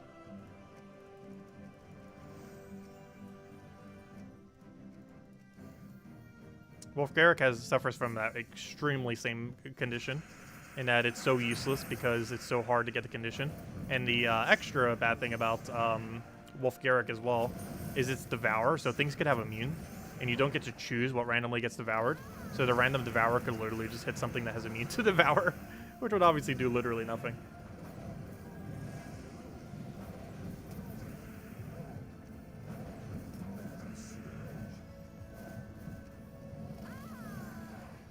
Yeah, we get a new mythic next Friday, in a week from today. We'll be going over it then, of course. I still haven't looked at it. You know what? We'll go look at it this stream. We'll go look at it. I still haven't bothered looking at it. I've been trying to wait until it's like closer to the time, but I think we're close enough. It's a week from today. We'll go do it after this battle. I haven't looked at it yet. I've heard mixed reviews on it so far. But overall, it seems like it's not going to be good. Also, apparently it has a single cast ability, someone was mentioning earlier. We haven't got one of those for ages. Most of them are pretty underwhelming. Let's see. Except for Zhul'kari. Though Zhul'kari was kind of useless prior to him only being one cast, but once he was multi-cast, he became meta. Because then you could use him as your only damage source. I'm looking for Terran's World. Yeah, let's go see what this thing could do. This is the mythic coming out in 1 week from today. Subject to change, though, of course, but it's most likely going to be like this. And it's a Whitehelm mythic, so it's competing with Guard's avatar on who's worse. Actually, Guard avatar is kind of okay in some situations. It's like a worse version of Rowain, even though Rowain's such a lower rarity. But obviously, as I mentioned, this place thing's going to be coming in through Whitehelm. It's a Divine Human. Interesting thing about this, you can half mana start it off a human. Also, if I'm not mistaken, isn't the half mana human start in Whitehelm as well? So you get additional bonus for team bonus. I believe it gives you some extra HP and armor. Maybe magic, but mostly HP and armor. And as far as what he does, he is a 26 mana cost, yellow, red, purple. Choose an ally. Give them magic times 2 plus 1 attack. Life and armor. And fill their mana. Can only be cast once.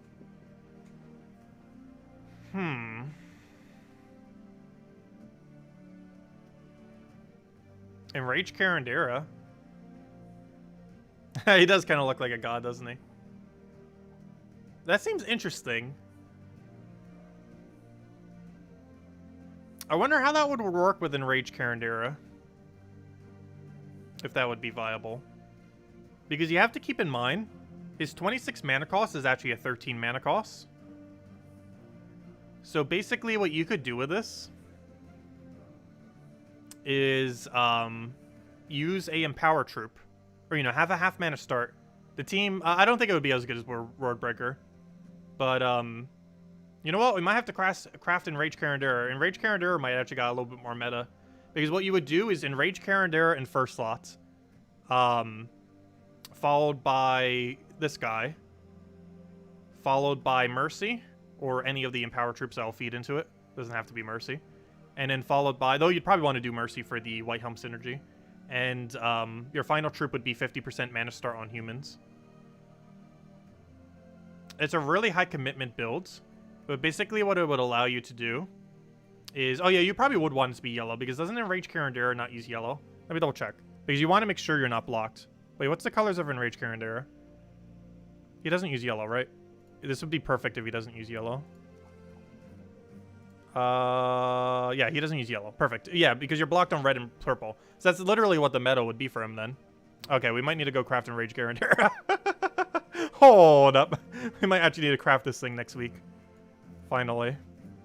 Well, at least we can start saying we have all the troops again. And actually have all the troops. Because right now we're just missing Enrage Karandera. I have the resources to go craft them. I just have chosen not to. But, yeah, that's interesting. We're going to have to go craft them next week. Maybe we'll make an Enrage Karandera build video, though. It's literally just going to be with this mythic. Oh, what am I doing? But, yeah, that's literally going to be the meta for him, then. I'm not sure how meta that will be. But, the premise will be Enrage Karandera, this guy, Mercy, half mana start human. Off of that, you then Mercy into his full mana. You then use this on your Enrage Karandera. Enrage Karandera then casts, and then boom. What would that really be viable for, though? PvP? Because I'm not sure you could do enough damage on Explore 12, because the boost ratio happens before, not after. And you don't have something to convert skulls to Doom Skulls to get the good boost ratio for his ability. And the chance that there would actually be enough Doom Skulls to get the kill is very unlikely. I don't know, we'll have to see. What's his final trait? Barrier and Bless a random ally when matching. Oh, that's actually not bad. I don't know, why were people saying this guy's bad? He's actually pretty good. You know how good Barrier blesses simultaneously per extra turn? That's gonna be insane. That alone actually makes him viable. It doesn't even matter what his ability is. That's going to be absolutely insane. Barrier plus Bless. That's basically life and death. Except every troop. You know, just without the life gain. But, because you have Barrier Bless on everything. Like, literally everything. You just extra turn a few times. And your entire team's immune to freeze. It also cleansed off, because keep in mind, Bless has cleanse on it. So every single time something gets hit with Bless, it's also getting cleansed. So if it has Curse on it, it gets removed. If it has Death Mark on it, it gets removed. If it has anything on it, it's going to get removed. But no, this guy's actually really strong. His ability's very weird as far as how you would viably use it without it being clunky. But his final trait is like literally like 90% of his value. He's almost going to be like, he's going to be used very similarly to, well, in a different way, but you know, similarly in concept to final trait as what's his name? The Possessed King. This is basically going to be Possessed King, but with a mana accumulation ability and a more defensive rather than offensive. Because technically mana accumulation is an offensive option, whereas obviously barriering and blessing is a very defensive option. But yeah, it looks like he's going to be really good. His ability is going to have some really weird interaction though. So his ability, choose an ally, give them magic ×2, not divided by 2, but ×2, +1 attack, life, and armor. That would theoretically be good for Ketris as well. The only problem with that is you wouldn't be able to get another cast quick enough, and just having Ketris on half mana start is probably good enough already. Because you wouldn't be able to synergize those together since they're not the same typing. Oh no, what's the highest mana cost human currently in the game? Let me go do... Wait, can you even search by mana cost in the game anymore? Or at all?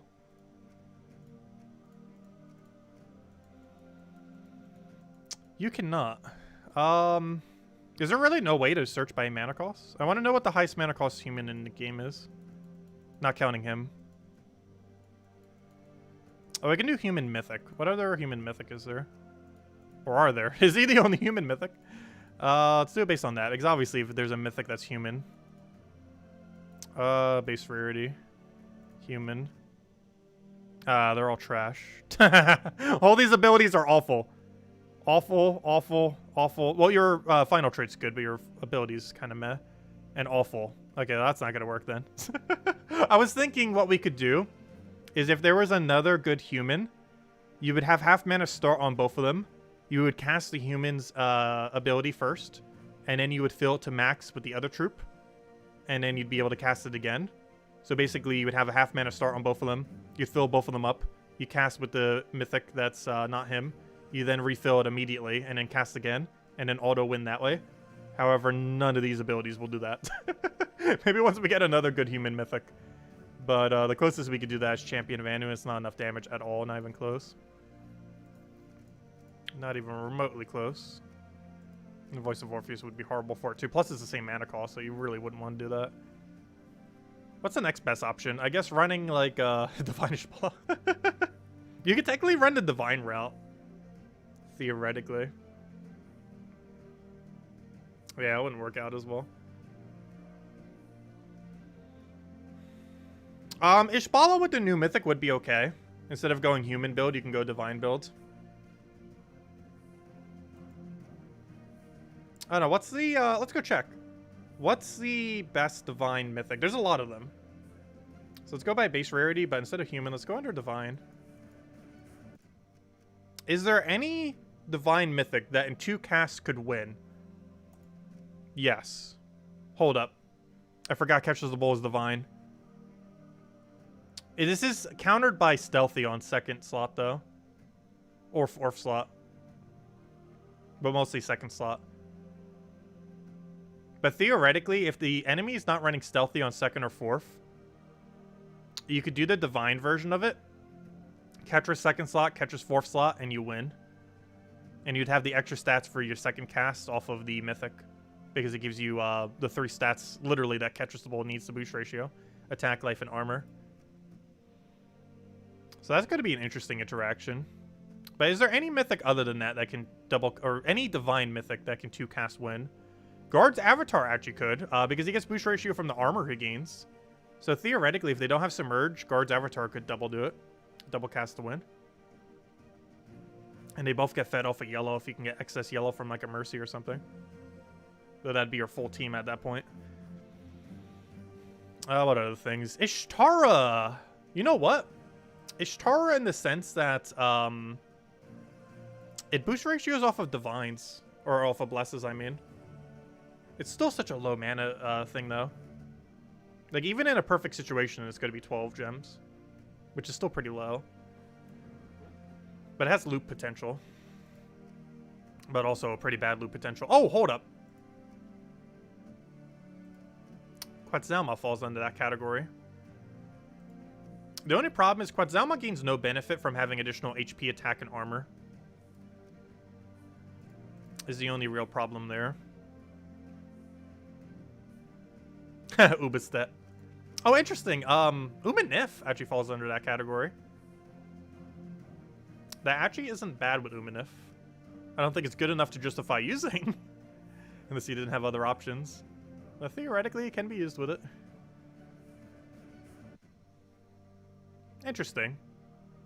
So the three I'm probably most interested to see how it'll interact. Actually, four.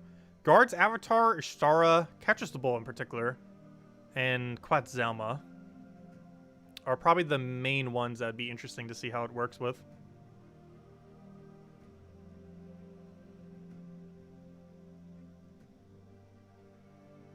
Wait, what's Sin's Harvest? I forget what that weapon is. Wait, what is it?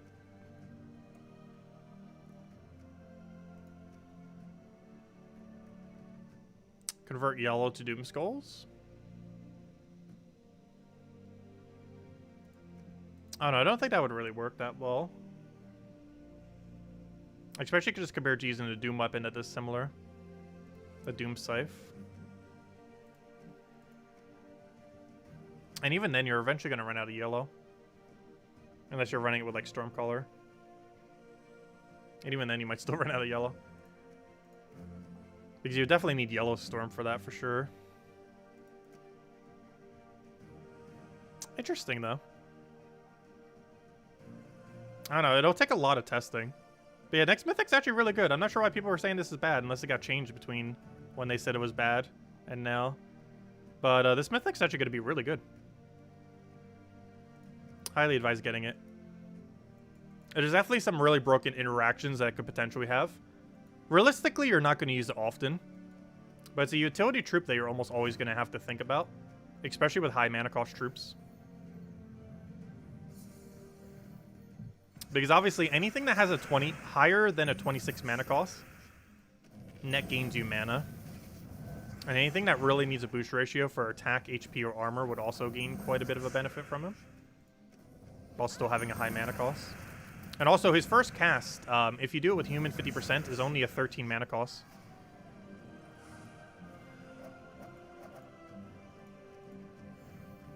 Of course, his, oh, never mind, you don't even get a follow-up cast, I forgot, you can only do him once. But yeah, if you do him with Divine, he has like a 15, or, you know, Divine Ishbala, I think he has like a 15 or 16 mana cost he needs. If you do him with 20%, he'll need 19 mana. But yeah, the breakdown should be about, it's definitely 100%. When you have 50% mana, he'll only need 13 mana. If you have 40%, you'll probably need 17 mana, 16 mana. I'm not sure which way it rounds. And for 20%, you would need 21 mana, most likely. So even though he has a 26 mana cost, it's not actually a 26 mana cost. Even though it technically is, you know. But you can mana start it to get it closer. And then you can power fill it, ideally, off a starting board. Because the main thing he's going to be used for is you need to use him with a human or divine high mana cost troop. Have them cast their ability. Have the other guy already have full mana. And then after that really strong troop does their ability, you can immediately fill them back to full mana. It'll pass your turn, but it'll give them a bunch of stats and instantly give them full mana. Which means theoretically you could be countered by mana drain that following turn. But in most battles that wouldn't matter, like Explore and such like that. I'm curious if he will become new Explore meta. There is potential he can become meta for Explore. Like, for example, although I don't think this is the case, but if Phoenicia could double kill, or, you know, double cast to kill Explore 12, you could just do it with Phoenicia.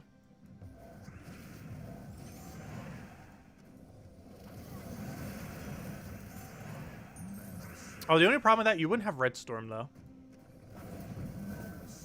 Because there wouldn't be room for hero in that particular instance. I don't know, but it'll take a lot of messing around with for sure. But he seems pretty good. And worst comes to worst, even if you don't use... Hey, another Anu. Even if you don't use him for his ability, Bless barrier per extra turn is very ridiculously strong.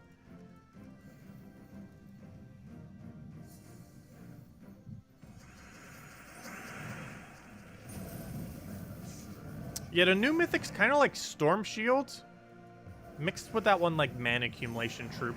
I forget what his name was. It's not Tessarian, though I know who you're referring to. He's that guy that creates gems.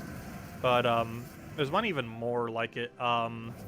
There's like an 18 mana cost purple from Drifting Sands. I forget his name. It's a common troop. But it feeds mana to all troops. I think it's like 6 mana to all troops, so theoretically gains like 18 mana, I think, across your team. It kind of reminds me of that, because there's like a small buff with it and everything too. It almost gives about as much mana as him as well. But obviously having all that mana concentrated on one troop is actually better than having it spread. Because if you want it spread, all you would do is just use an explosion.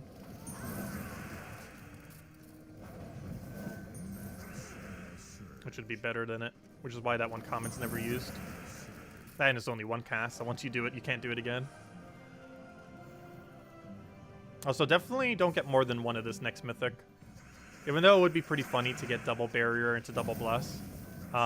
Even if you have 2, you can't double cast his ability. So do be wary of that. Once you cast him a single time, even if you have 2 on your team, you cannot cast him again. While his final trait would stack, his ability would not. Regardless of how many are on your team, you will only be able to cast him once. I need to remember to say that for next week as well. Just so no one does it. Unless they really want double barrier bless combo. Because once you cast them once, you can't cast them again, even with 2. And that applies to every troop that has a one-time cast.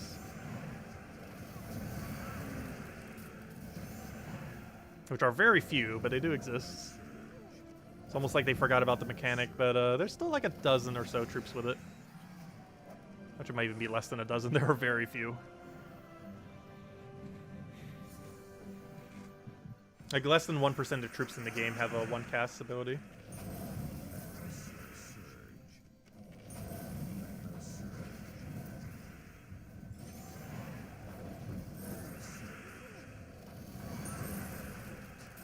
Especially since they removed Zhul'kari, which was one of the more well-known one-cast abilities. Actually, prior to him no longer being one-cast ability anymore. When he got buffed. Any idea when we're getting a new boss troop? I have no clue. Which just kind of makes me concerned to get Enraged Karandera for that build next week. Honestly, I might not get Enraged Karandera for next week. I feel like there's enough viable builds that you don't really need to do an Enraged Karandera one.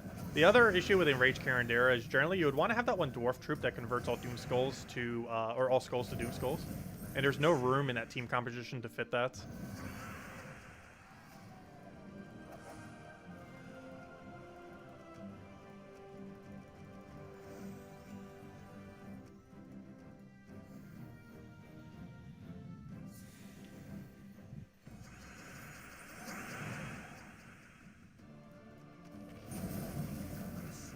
I wish we would get more one-cast abilities. We need more damage source one-cast abilities, especially since Zhul'kari is no longer one. There's almost none that are damage-based. I think Great Maul has the strongest one-cast damage option, but almost all of them are support options, which make them bad because generally there's better support options, and generally with a support option you want it to continuously help you. And while this mythic only has a single cast ability, his final trait will continuously help you, so he still kind of does that role. But most of the other support troops in the game that have a single cast ability, they do their ability and then they don't do anything else to help you beyond that. Whereas something like this upcoming mythic will still be able to help you beyond the initial cast.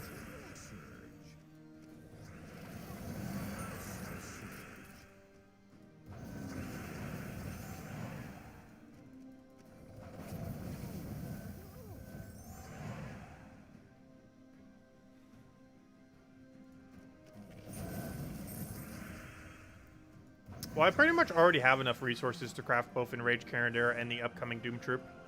Even if we get a Doom Troop at the end of next season, I think we have about enough to craft both. We can go do a head count real quick. I believe we need 92 blues per mythic, or per Doom Troop, I mean. So we can go do a head count real quick. Hello, Grant. Which kingdoms have you upgraded for the upcoming delves? All of them. Groshnok is next. Then Grim Woods is after that. And then there's 5 others. The ones that don't have factions yet, obviously. And we upgraded all those as well. Literally every single possible kingdom that's going to be having an upcoming faction, we've already upgraded to max. We did that about a week or 2 ago, or 3. We did it on stream one day. I was like, I might as well go all the way. But yeah, the full list is, let's see. But yeah, we already have all 7 of them upgraded. But Groshnok is next. Grimwoods is after that. And these next 5 have no particular order. But they are Pridelands, Golvania, Dragon's Claw, Blackhawk, and Broken Spire. And we evolved them to level 15 already. But those are all the upcoming ones.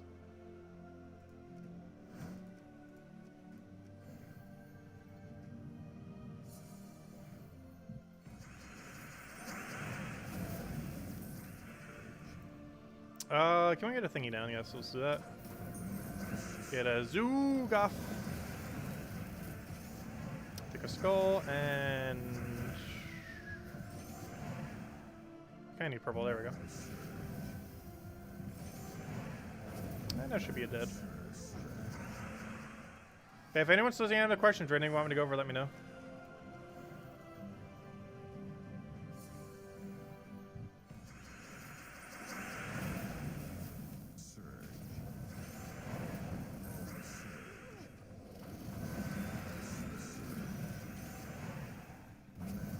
Probably taking that yellow first. Could have gotten Skull for Sky, potentially.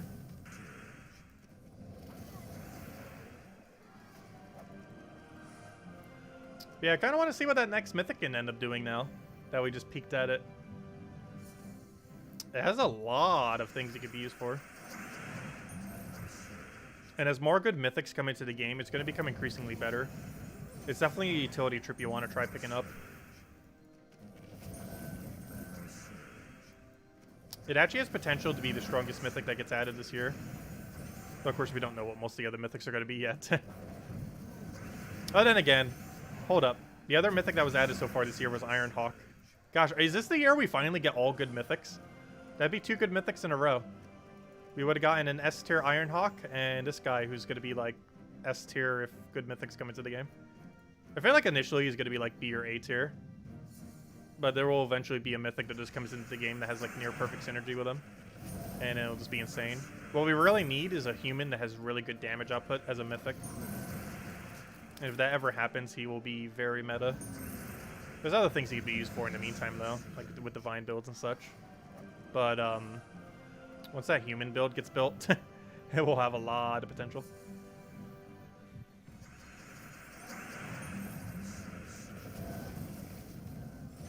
You're in music class right now? Nice.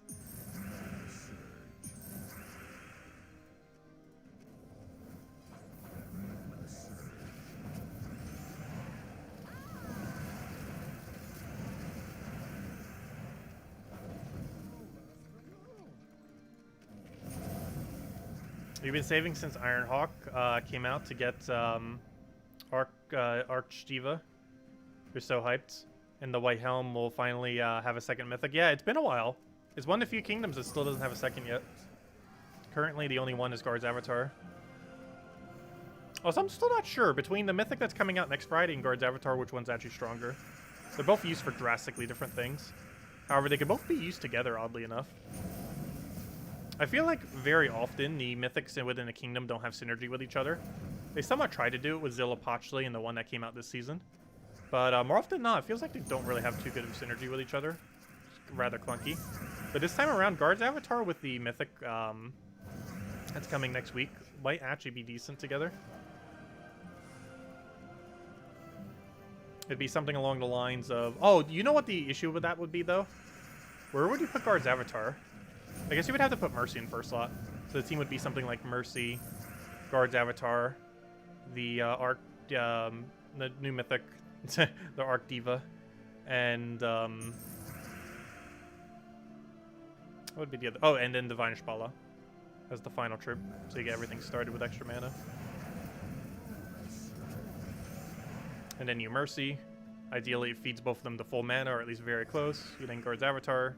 You then throw the Diva into the Guard's Avatar. And then the guard's avatar cast gets buffed. And then ideally that's the win condition.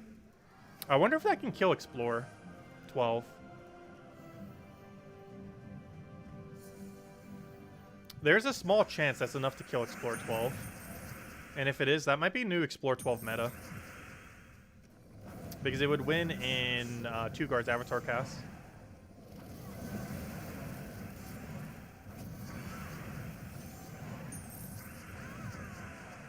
Wouldn't that be funny if guard's avatar actually becomes the new Phoenicia? Probably not for everything though, because it's slower if you only need like 1 cast. But it might be the new double cast for full AoE. The guard build. The only problem is we don't know exactly what its base magic's going to be, so we don't know exactly what its overall damage output's going to be. Because we still don't know what the base magic and everything for that other troop's going to be. Because he gains a lot of his damage from armor boost ratio. So if that thing's going to give 100 armor, that's 50 additional damage. As well as giving it full mana, obviously, which is the main benefit. But also the armor is helpful because it might be enough to actually bring it into kill range. It'll be interesting to see. We won't really know till it happens.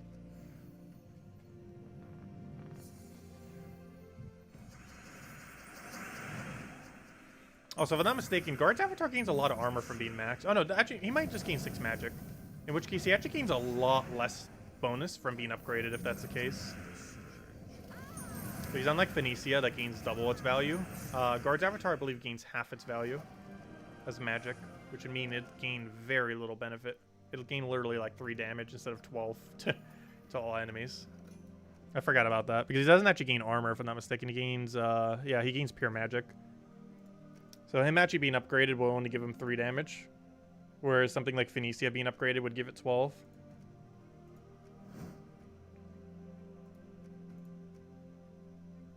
But if that 3 damage is enough to bring it to kill range, it's still technically worth it.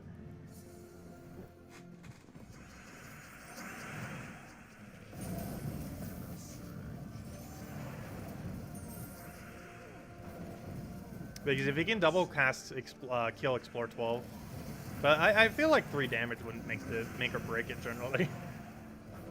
But there could be a kingdom where that does become the case. Though we'd have to check it with every kingdom, just to know for sure. But yeah, 6 extra magic's only 3 damage on him though, because his magic's based on half his magic, or his damage is based on half his magic. I mean.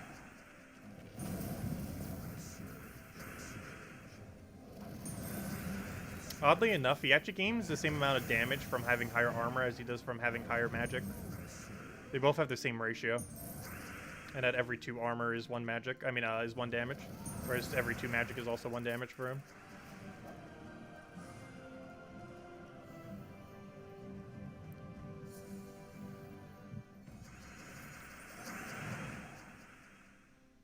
But anyways, guys, does anyone else have any other questions? Otherwise, after this next chest, I think we might call it a wrap for now. Though it won't be for long. We'll be back in 6 hours for our normal 8 p.m. Eastern Standard Time stream, as we do every night. We'll have another code then as well.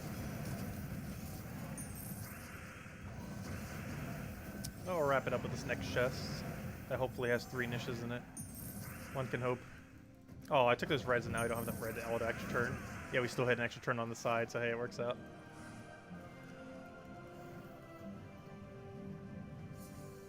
If Event Keys drops another GA, Guard's Avatar, instead of the new Mythic, how useful would 2 guards be?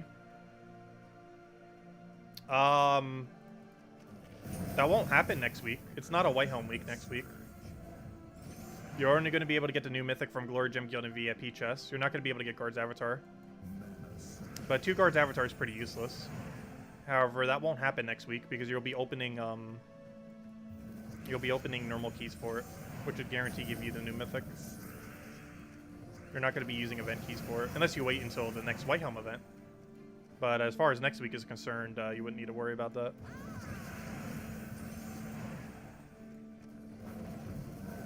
Because it's a guaranteed chance you get the new Mythic from Glory Gem Guild and VIP chests, assuming you get a Mythic drop, obviously. Actually need to find a Mythic drop. Have we ever gotten 3 niches? No, we've gotten 2 niches twice. However, I've yet to get a chest with 3 niches in it. It's exceedingly rare, but I want to see it at least once. It's almost lottery winning numbers as far as percent chance. It's a little bit better than winning the lottery, though, I think, the chance for it. But it's still exceedingly rare. But yeah, we've gotten double Nisha twice. You know, 2 Nishas in a single chest, but never 3.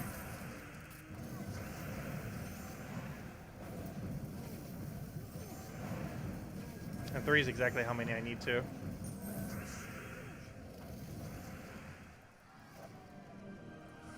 Okay, let's go see those 3 Nishas. Oh, sadness. Normal junk. Normal junk. Well, at least we got an Anu. And a decent amount of Rainias. But no Nishas today. Hopefully we'll get better luck tonight. Anyways, guys, I'm going to be out for now. I'll catch you guys later. Thank you so much for stopping by. Feel free to leave a like on the stream. Helps out a lot. We'll be back, as I mentioned, 6 hours from now at 8 p.m. Eastern Standard Time, as we do every single night. We'll mostly be doing the dailies, messing around a bit with probably a bit more Explore and whatever else we mess around with at that point. Probably also claim our orb for the event, because if I'm not mistaken, I haven't done it yet.